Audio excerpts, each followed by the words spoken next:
Shantanu Gupta ji, the gentleman of the evening. Saina, a good friend. Of course, Karuna, another good friend, and other seniors. First, let me say I'm very happy to see the female balance on the stage. So, this is representative of our new India, where Nari Shakti is re-emerging. But truly, what a wonderful evening it is that we have an individual who's launched a book in a fantastic format, a graphic novel style. Everybody writes about serious subjects. Literature is important. The media has taken over and social media is ruling our lives. So how do you grab attention? I'm going to give this away. I think it's interfering.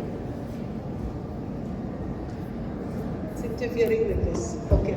So how do you grab attention in a world where there is an information overload, where the attention span has come down so significantly?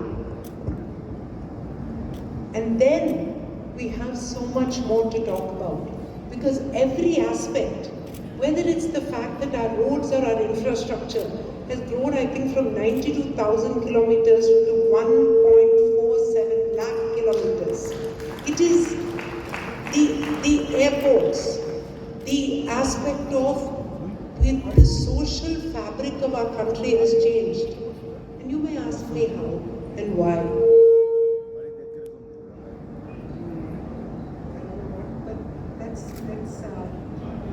Can you hear now? Yeah.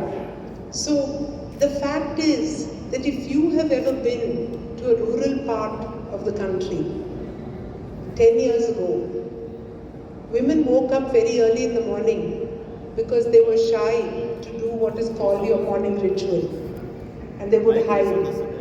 And men would go out later carrying a little water pot. You don't see that in villages anymore. Can a transformation be more powerful than something that touches your life every day?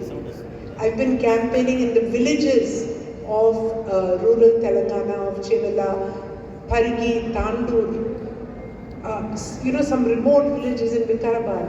And I'm so happy to hear when I ask them, what are you planning to do for this election? And they say, Modi, BMHA dynamic. So, to say a correlation, I don't think ever has a Prime Minister touched every rural life in this manner as Honorable Modi ji has done. And then, because time is short, the subject is vast, and truly the center of this evening's debate and the speaker for today is Shantanu Gupta. I want to congratulate him for doing something like this. So let's give him a big hand. And I was privileged to have in half a minute an understanding of why he chose this format. He's also the renowned author of The Monk Who Became Chief Minister. And now suddenly he's changed to this digital graphic format. And you know what he said? Most of our current voters were children. They were not voting, were children when Modi ji became Prime Minister. How do I convey to them what has happened in 10 years? Because now they take the mobile phone for granted, they take digital payments for granted, they take social media, and they take the safety of India for granted. They take jobs for granted. They take the fact that when they go into any place in the world, Indians are respected. I studied in the US 40 years ago. I know how it felt like to be an Indian trying to prove ourselves. My father was a doctor in the US in 1970. We know what it felt like then and what it feels like now to be an Indian in the global stage.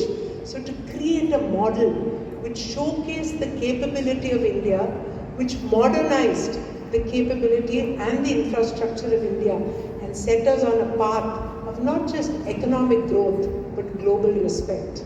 It is a pleasure and a privilege to participate in a function where we are celebrating a human being who is a Vishwa Guru, and I believe that we are blessed to have a Prime Minister like him. So So I wish the book all success. I wish to see more young people have this book in their hands, because I'm going to end with one thing, and that is something that my husband speaks about very, very often. Konda Vishweshwar Reddy, my husband, is now contesting for the Chamber of Parliament. And for those of you who are from here, he is seeking your support. But I will not say more, but I will quote one very important thing. Somebody asked him, why is this such an important election? And he said very clearly, 2024 is such an important election because if you look at the fact that we are the world's largest democracy, we have a demographic dividend which is significant because the number of young people and the number of people in the working class are higher than anywhere else in the world, not China, not any other place. And this demographic dividend will continue for us till the year 2030. So being the largest market, the largest democracy and the largest demographic dividend puts us in a unique position for exponential growth. But this will last for us till 2030.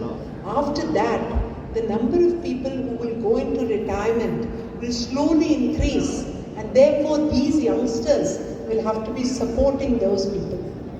So the next 6 years are critical for us. We cannot afford for this growth path to change, and therefore I request every one of you to please understand the importance of these elections and then take the right step in the right direction. Once again, my congratulations to Shantanu-ji. My good wishes to everyone else on the dais, and definitely to everyone in the audience. We have a great country. It is our duty to protect this country in every way. Not just our economy, not just our social fabric, but our dharma and what we can contribute to the world.